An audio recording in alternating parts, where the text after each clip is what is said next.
Madam Deputy Speaker, turning to the motion and the debate in question, I welcome the opportunity to raise the important matter of local government funding during this Opposition Day debate, especially considering how scarce of an opportunity we have on this side of the House to raise matters in such debates. And I want to pay tribute to my honourable friend, the Shadow Leader of the House of Commons, whose dogged pursuit of this issue has allowed us to debate this important matter today. You see, whilst in this place our discussion has been dominated by Brexit, across the country, our local councils and our local services that people rely on are straining at the seams. Now, I want to pay tribute to councillors of all political persuasions and none for the work that they do in serving their communities, to the council officers and those dedicated public servants who deliver those neighbourhood and care services on the front line. Because years of uncertainty and unfair funding have created a quiet crisis that is now impossible to ignore. Because under this government, the facts speak for themselves. Local authorities have faced a reduction to core funding from this government of nearly £16 billion since 2010. That means that councils will have lost 60 pence out of every £1 that the last Labour government provided to spend on local services. Now, when the Prime Minister entered Downing Street, she promised to build a country that works for everyone. And then she promised an end to austerity. As her time in office probably comes to an end, we are able to reflect on both of these things. And like many areas of her leadership, I'm sure we will all find that in both these areas she has been sorely lacking. The Prime Minister had said that austerity has ended. She said it in her conference speech last October. But instead of an end to austerity in January, we saw a local government finance settlement that once again cut even deeper into council budgets. Well, the Minister says it went up, but actually it confirmed what many of us feared, because under this government there will never be an end to the pain of austerity. Nothing has changed, because the settlement, whilst it offered an increase in spending power next year for local government, let's bust the myth. This year's funding package came with a £1.3 billion extra cut from central government funding in the revenue support grant. So an uplift in spending power has been paid for by local people through increased council tax. That is not fiscal devolution. It is another attempt by this government to shift the burden onto local taxpayers and to devolve the blame for these decisions to councillors of all political persuasions, including councillors of the party opposite.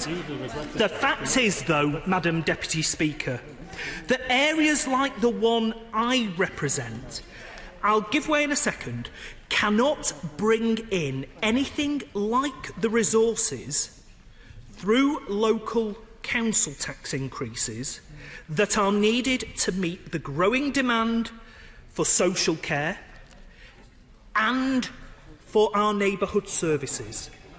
And it has left areas of the greatest need unable to mitigate for the cuts imposed by this government, and its residents who end up paying more in council tax for the services to be stripped back further away. Researchers from Cambridge University have exposed the uneven impact of the government's funding of local government. They find that since 2010, changes in local authority spending power range from a drop of 46% to a fall of a mere 1.6%.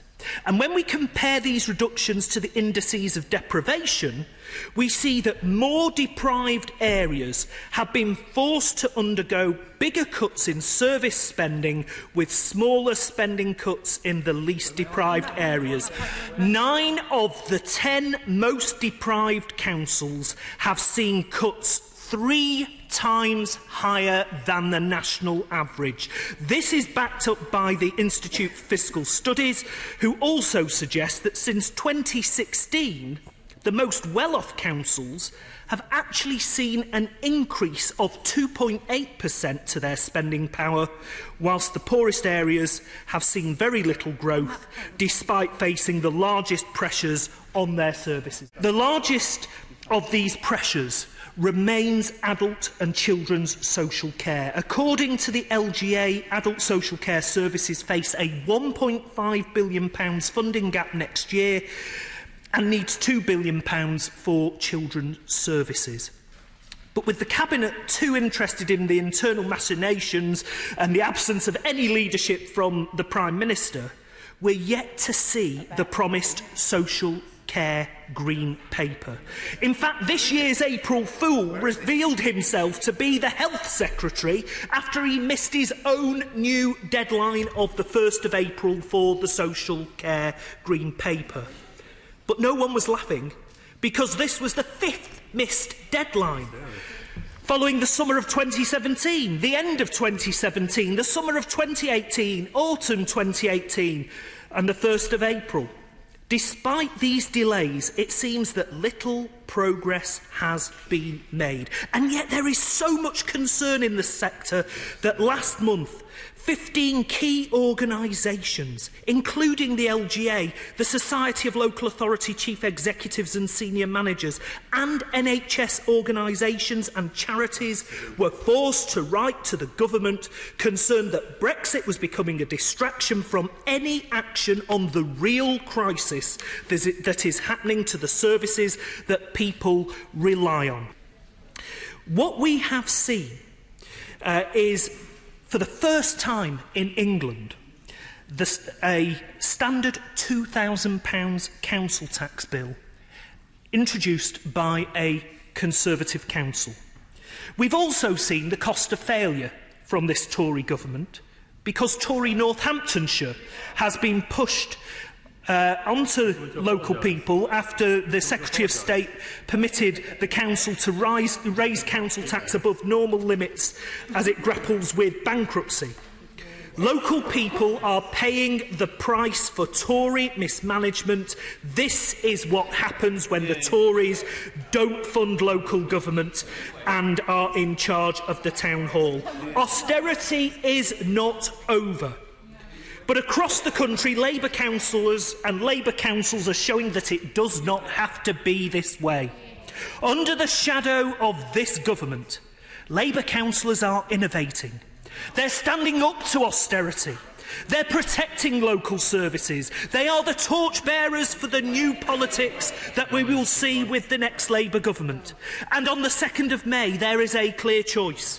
Continued austerity with the Tories, or proper investment, fairness and a real change with Labour councils making a real difference to the communities that they represent. And, Madam Deputy Speaker, we need a Labour government too, because we need a government that is committed to funding children's services, to funding adult services, to funding neighbourhood services, to rebuilding our communities from the grassroots up, to putting pride back into civic professions, to encouraging our communities to grow and prosper.